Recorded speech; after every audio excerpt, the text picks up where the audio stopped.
ஒரு ஊரில் மாரிமுத்து என்பவர் பண்ணை வைத்திருந்தார். அந்த கிராமத்தில் அவர் வசதியாக வாழ்ந்து வந்தார். வேலை செய்ய ஒரு வேலைக்காரர் தேவைப்பட்டது.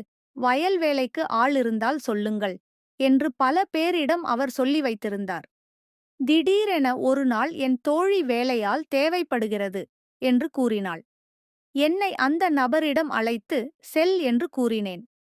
அவளும் என்னை அந்த நபரிடம் அழைத்து சென்றாள். மாரிமுத்து என்னிடம் அவர் வயல் வேலை செய்ய உனக்கு அனுபவம் இருக்கிறது என்று கேட்டார். எனக்கு வயலில் வேலைகள் செய்ய அனுபவம் இல்லை. நீங்கள் சொல்லிக் கொடுத்தால் நான் செய்கிறேன் என்று நான் கூறினேன். சரி, நான் கற்றுத் தருகிறேன். பிறகு தினமும் 300 ரூபாய் உனக்கு சம்பளம் தருகிறேன். நீ இங்கேயே தங்கிக் கொள்கின்றாயா என்று கேட்டார். நானும் சரி என்று கூறிவிட்டேன். பிறகு அவர் எனக்கு வயல் வேலை கற்றுக் கொடுக்க ஆரம்பித்து விட்டார். இப்படியே ஒரு வாரம் சென்றது. நானும் வயல் வேலையை கற்றுக்கொண்டேன். திடீரென ஒரு நாள் கனமழை பெய்தது.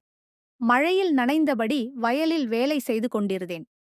முதலாளி தொழிலாளி என்ற வேற்றுமை என்னிடம் இருக்காது. நான் அனைவரிடம் நண்பனாகத்தான் நடந்து கொள்வேன். நான் மழையில் நனைந்து கொண்டிருப்பது அவருக்கு கவலையாக இருந்தது. உடனே என்னை வீட்டிற்குள் அழைத்து வந்தார். பிறகு நாங்கள் இருவருமே மழையில் நனைந்து விட்டோம். மழையில் நனைந்த அவருக்கு டீ போட்டுக் கொண்டு வந்து கொடுத்தேன். பிறகு இருவரும் மனமிட்டு பேசிக் கொண்டிருந்தோம். தனக்கு யாருமில்லை என்றும் நான் ஒரு அனாதை என்றும் கூறி கவலைப்பட்டேன். அவர் எனக்கு ஆறுதல் கூறினார். நான் சொன்ன கதையைக் கேட்டதும் அவர் கண்களில் கண்ணீர் வடிந்தது. இனிமேல் நான் இருக்கிறேன் என்று அவர் கூறினார். உடனே நான் கூறினார். உடனே நான் அவர் கவலை போக்குவதற்காக நான் வைத்திருந்த மாம்பழமும் உளுந்த வடையை சாப்பிடக் கொடுத்தேன். அவர் சாப்பிட்ட பிறகு அவருக்கு முகத்தில் சந்தோஷம் வந்தது.